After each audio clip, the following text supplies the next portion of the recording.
آخری بات کر کے بات ختم کر رہا ہوں. فاطمۃ الزہرا رضی اللہ تعالی عنہ فجر کی نماز پڑھنے کے بعد اشراق سے پہلے کیا ہو گئی؟ سو گئی.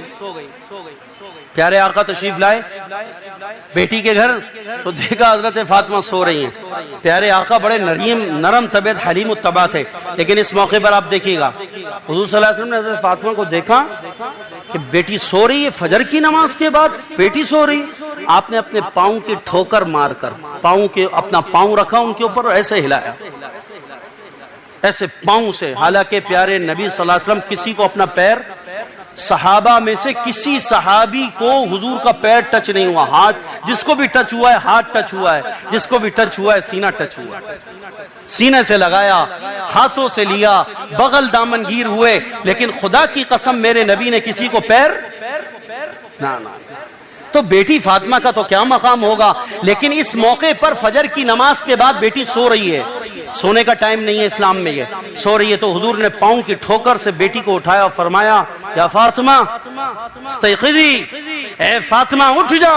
اللہ کی قسم کہ یہ وقت مسلمانوں کے سونے کا، یہ مسلمانوں کے سونے کا وقت نہیں ہے. اور اللہ کے فرشتے اس وقت انسانوں کا رزق لے کر آتے ہیں. جو اس وقت میں سو رہا ہوتا ہے اللہ کے فرشتے اس کا رزق واپس لے کے چلے جاتے ہیں، وہ رزق سے محروم ہو جاتا ہے.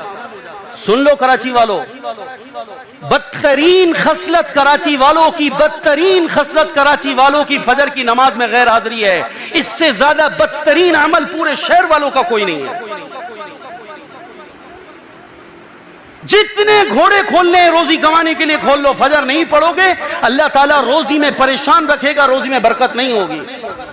نوم الصبح یمنع الرزق، یعنی من طلوع الفجر الى طلوع الشمس. اللہ کے پیارے نبی صلی اللہ علیہ وسلم نے فرمایا صبح کا سونا رزق کو بند کر دیتا ہے.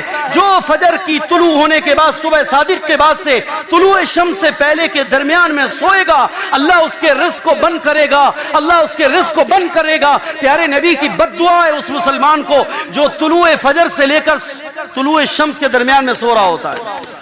90% مسلمان کراچی کے سو رہے ہوتے ہیں.